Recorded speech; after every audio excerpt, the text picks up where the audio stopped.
Hello students, today we are going to start with the fourth chapter, Monsieur Le Marquis of the novel A Tale of Two Cities. Before we start, let's revise the previous story of all the three chapters. Charles Dickens, in the opening lines of the novel A Tale of Two Cities, paints a picture of life in England and France during the French Revolution. The year is 1775. Jarvis Lorry, an employee of Tellson's Bank of London, is travelling to meet Lucy Manet, a 17 years old woman who is stunned to learn that her father, Dr. Manet, is still alive and has been recently released after his 18 years long imprisonment in Bastille. Bastille is a prison in Paris. Jarvis Lorry now says that he will travel with her to Paris to meet her father. When Mr. Lorry and Lucy Manet arrive in Paris, they find that doctor's former is ex-servant, Ernest Defarge, caring for him. Defarge now runs a wine shop with his wife in the district of Saint Antoine in Paris. Defarge takes Mr. Lorry and Miss Lucy to the room where he is keeping Dr. Manet. He warned them that the doctor's 18 years in prison have greatly changed him. He has lost his reason. Thin and pale Dr. Manet sits at a shoemaker's bench, intently making shoes. He doesn't respond to the questions from Defarge and Mr. Lorry. But when Lucy approaches him, he remembers his wife and begins to weep. Miss Lucy comforts him, and then Mr. Lorry and Lucy takes him to England. Here starts the chapter number 3, The Trial. 5 years later, Jerry Cruncher, the messenger for Tellson's Bank, takes a message to Mr. Lorry, who is at the courthouse. Mr. Lorry has been called as a witness for the trial of Charles Darnay, a Frenchman. He is accused of being a spy for France and the United States, for being disloyal to his own country. At the trial, Dr. Manet and Lucy are also present, who are the witnesses of the prosecution, means criminal charge. Dr. Manet has fully recovered now and has a close connection with his daughter. If Darnay is found guilty of disloyalty, he will suffer an unpleasant death. Mr. Stryver, the lawyer of Charles Darnay, tries to discredit the criminal charge of two main witnesses, John Prasad and Roger Clay. But the turning point in the trial comes when Stryver's assistant Sidney Carton points out that Charles Darnay and Sidney Carton, means he himself, look alike, means they both bear a strong resemblance to one another. And this surprising and unknown fact throws the jury into doubts, and the court frees Darnay from the criminal judgment. We'll study now the fourth chapter, Monsieur Le Marquis. Monsieur means Mr. Le means the, and Marquis, it means the person of high rank, high position, senior position. Le Marquis is a French aristocrat, a pitiless and arrogant person, about 60 years old. He is Charles Darnay's uncle and twin brother of Charles Darnay's father. Let's know about the story of this chapter now. It was 4 months since Charles Darnay had been released from the charge of disloyalty. One warm summer evening, Mr. Lorry was on his way to Dr. Manet's house, as he was invited for dinner by Dr. Manet and Miss Lucy. They had been living in a small house with a garden in it. The house was in a quiet corner near Soho Square in London. Walking up on the paved path, paved means levelled with tiles or stones or concrete, that goes towards the front door of their house. While walking, He was thinking of his old friend, Dr. Manet, that he had been recovered now from his sickness, mental or physical both. He should start practice on medicine again, means he should start examining the patients. The maid took him into the living room and told him to wait there, because Doctor and Miss Manet they had gone out for a walk. Since there was no sign of Miss Prose, Mr. Lorry decided to have a look around the house. As he was passing Dr. Manet's room, he got surprised to see the bench and shoemaker's tools. On seeing these things, he recalled that room above the Defarge Cafe in Paris. He wondered these things would surely remind him of his past griefs and suffering. At that very moment, Miss Prose appeared. She was standing at the top of the stairs. She looked as large and as red as ever, means she was looking strong and energetic as before. On seeing Mr. Lorry, she asked, "Are you obtaining any information secretly? You had many other important things to do." At this, Mr. Lorry got embarrassed. And now the conversation starts. Not exactly. It's not like that. Actually, I am worried about the wellness of my old friend, Dr. Manet. "How are you, Mr. Lorry?" she asked. "Quite well indeed. And you?" "Nothing to write home about. It's the idiom. It means that nothing special, means not very good." "Is anything causing any disturbance?" "My Lucy." So she is worried about Miss Lucy. "Really? What's the matter? What's the problem?" "I don't want dozens of people, means so many persons, coming here to court, means to impress, to attract my Lucy." "Really? Dozens come here for that purpose?" Mr. Lorry asked. She added hundreds. So while talking, they came downstairs into the living room. Actually, all these persons are Charles Darnay, Sidney Carton, and Mr. Stryver. All of them fall in love with Lucy Manet and make an attempt to impress her. Mr. Lorry knew Miss Prose very well, as she was very protective, very defensive of Lucy. He also knew that she was extremely selfless and loyal to her mistress. "There is only one man worthy of my ladybird, and that's my brother Solomon. If only he hadn't made a mistake in life." So Miss Prose considers her brother as a good match for Lucy to marry. But what mistake he had made, we'll know by reading next chapters. Mr. Lorry had heard that Miss Prose's brother was a heartless devil. He was very cruel, who had taken everything she owned, who had taken everything of her sister and disappeared. She didn't know even if he was dead or alive, as he hadn't bothered even to send her a letter in 5 years. He didn't try to contact her in 5 years. Mr. Lorry sat comfortably in a seat near the window. He asked Miss Prose if Dr. Manet remembered his past years in prison. "Yes, I do."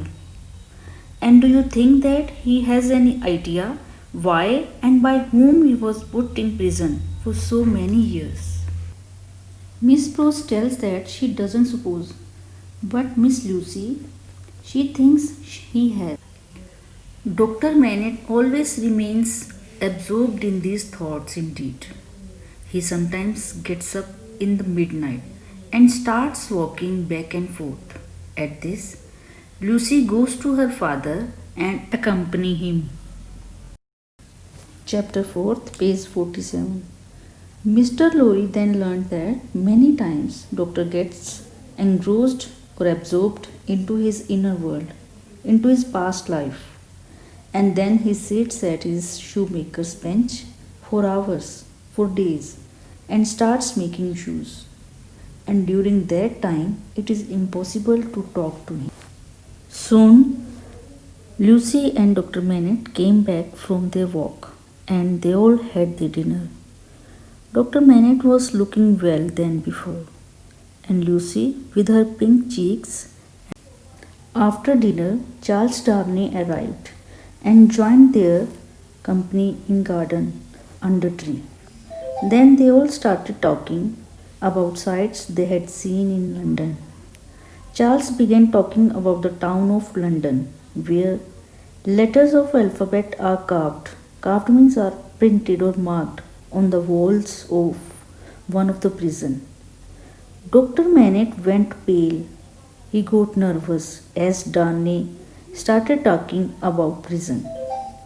My father, you are sick, Miss Lucy asked, being little worried. No, my dear, due to large drops of rain that are falling, I am quite alerted, alarmed, so it is better to go. Saying this, Dr. Manette recovered, means balanced himself instantly, quickly.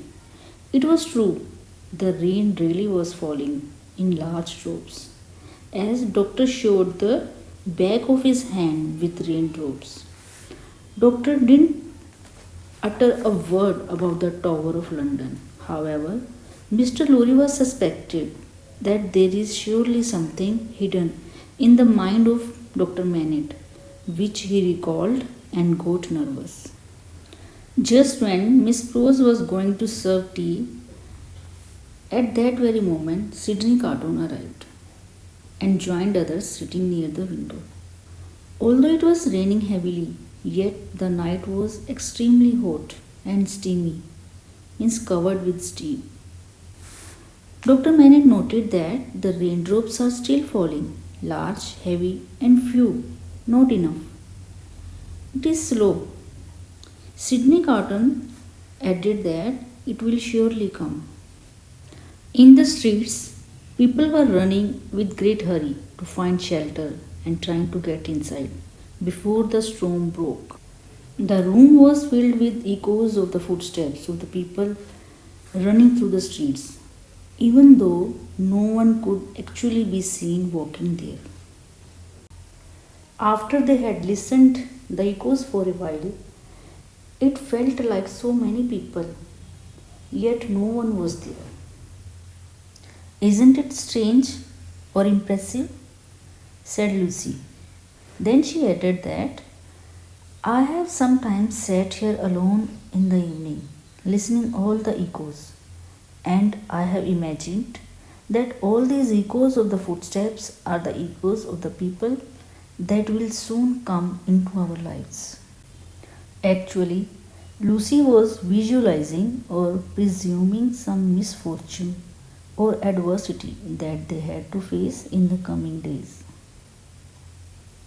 If these troubles in the form of people are intended to come to all of us, can we face this all together? Asked Charles Darnay to Lucy. She further says that she doesn't know and tells that it is her silly imagination. At this, Sydney Carton spoke that he would accept all these problems into his life without any question or condition. A large crowd of people is making hold of us. I see them and hear them. They are coming very fast, wildly, furiously, violently. Just with these words, he stopped talking because he couldn't be heard over the rain. A terrific storm of thunder and lightning broke. With this, all the words were removed away, along with all the echoes of the footsteps. Actually, this storm and footsteps symbolizes the oncoming French Revolution, and Carton's comment is accurately predicting what will happen in future. In the end, he welcomes the revolution into his life and sacrifices himself to the revolution to save Charles and Lucy. Here starts the next scene. In France, Monsieur le Marquis was heading on his coach for his chateau. Chateau is a large French country house or castle. The driver very cruelly hit the horses with whip. Whip is a leather strap or belt. And the horses began to run speedily in the narrow streets. The people, men, women, and children in the streets, leapt over, moved aside, hardly escaping or trying to save themselves from the crush of the wheels. The Marquis was not at all worried about the anxiety and the pain of the people walking in streets. As the carriage was running, making heavy sound wildly, one of the wheels knocked down something felt like a sack of potatoes, tossing or hurling Marquis out of the seat. People made a wild cry to see the scene, and the carriage stopped. The Marquis looked angrily out of the window, and surprisingly in anger he said, "What on earth is wrong?" It's an idiom to show anger. What wrong has happened now? A tall man in a nightcap is a small drink, had taken that bundle from behind the carriage and laid it near the fountain. So that bundle was his son, his child. A man in torn clothes, standing by the side of carriage, said to Marquis that it is his child, not a bundle, whom this carriage has knocked down. The man started crying and howling, wailing over the body of the child. "Why he is making this dreadful sound?" asked the Marquis. "Is that his child?" "Yes, it is." The tall man, the child's father, suffering in pain, came running towards the carriage. Staring in anger, shouted at the Marquis, "You have killed my son. He is dead, dead, and dead." The Marquis looked at them as they were the rats. He showed no regard for the human life and began to complain above that. "You are responsible for better care of your child. Always they remain on the roads. I hope my horse is not injured instead." Saying so, he threw a gold coin at the feet of the poor father, who is still crying, "Dead, dead, dead." At this, a large man came forward. Comforting the father of the child, said Gaspard, "It is better for the poor thing to die in this way than live in these times." Actually, in France, common people were facing extreme injustice. Their life was worst. Marquis smiled, listening this, and said, "You seem to be a philosopher," and asked his name. "My name is Defarge." Then, throwing another coin at the feet of Defarge, he said, "Take it." Then, just like a good gentleman who had broken by chance something of no importance, paid to the shopkeeper, and then he sat comfortably on his seat. As they were ready to go, Defarge threw the same coin back at the feet of the Marquis. "Stop the horses! Who threw this coin?" Saying so, Marquis looked outside. "Whosoever did so would be crushed under my wheels," Marquis said. All got afraid, as no one dared to raise their eyes to the Marquis. They just stood quietly, bowing their heads. It was Defarge's wife, Therese, who was daring enough to look at him.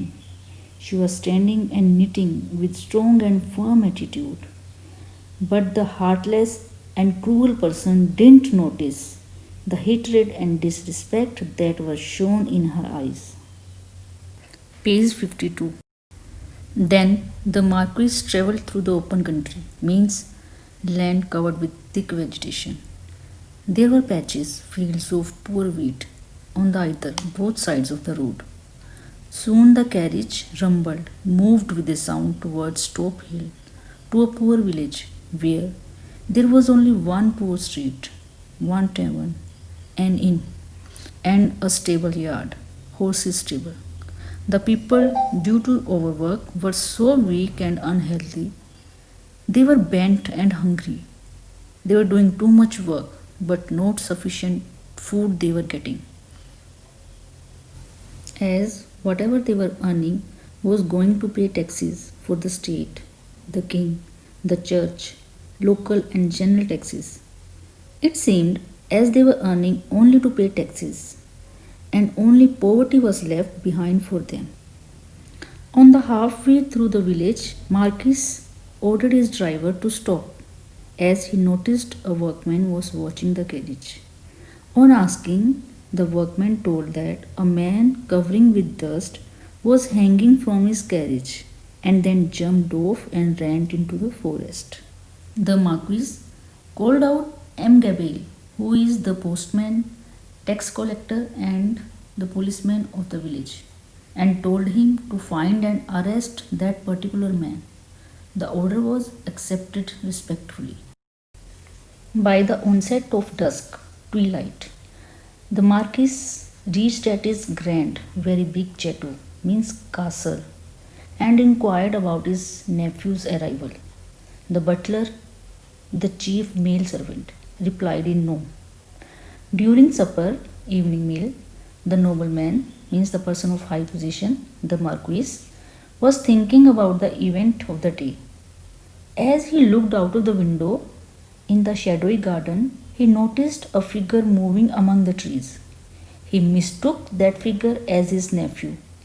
He confirmed from the servant, but he said he didn't arrive yet. His nephew didn't arrive yet. I saw someone moving in the garden. It is nothing, I am sure, my lord. It may be the wind in the trees. Fine, you may bring my meal, the Marquis said.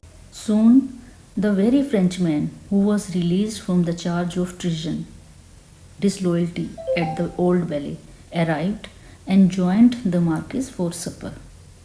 So here we come to know that Charles Darnay was the nephew of the Marquis. Here their conversation starts. You came directly from Paris? Marquis asked. Straight from England. If it had not been very important business for me, I would have not been here at all, said Charles Darnay. What's the important business? Why is that, Charles? I feel I am in certain danger here. The times are seriously very bad. There was time when we had full authority over the life and death of these terrible and frightful farmers. Now they have changed. They don't think like before. These peasants are no longer going to tolerate the inhuman treatment imposed by the aristocracy. We have done too much injustice with them by using our high positions. Now they only hate us, nothing else, said Charles Darnay. They should hate us. The more they hate you, the more they respect. It is a good compliment for our family. Our family, our honorable family, we destroyed, we ended the existence of all who came between us and our happiness. And you and my father continued this dreadful custom, said Charles Darnay. Your father is dead, replied the Marquis, and he has left me responsible for the disgrace, for the dishonor of our family name, and I am powerless to change this tradition, said Charles Darnay. I'll sacrifice my own life to fulfill my dear mother's last wish, that I have to compensate for the damage or loss of those people whom we have done wrong, harmed and offended, annoyed, whom we caused pain. I have to restore, I have to bring back the honor to the house of Saint Ormond. Listening this, the Marquis laughed. I see you are lost, Charles. I notice you are not going at the right path. Charles said, I am not interested in this property and country. I don't want them. And then sat absorbed in thoughts. The Marquis stared him hatefully. And now you intend to leave this country? He asked. England is my home and it has given me a name. So I don't want to bring any further shame to my family by doing wrong to the peasants, to the common people, said Charles Darnay. They say that many people have turned to England for shelter, for protection. Do you know them? A fellow Frenchman there, a doctor? Yes. With a daughter? Yes. Marquis rose. He got up from his chair. You look tired, Charles. You are not looking fresh. So I wish you good night. Good night, uncle. Then a cloud of secrecy appeared on Marquis' face, as if he knew some secrets about Dr. Manette. And then he gave an evil smile to Charles, just to disturb his conscience. The next morning there was a great disorder stirred in the village. M. Gabriel, he was summoned, he was called to the chateau, to the castle of Saint Evermond. When he came, he was taken by the butler to the Marquis's bedroom, where he saw something that made his blood run cold. He was shocked to see the scene. He got afraid. In the bedroom, Marquis was lying dead on his huge bed, drenched with blood. A knife was stabbed in his chest, and a note was written: Go fast to your grave. This is from Jacques. So Jacques is code name of the French revolutionaries. This is the end of the fourth chapter.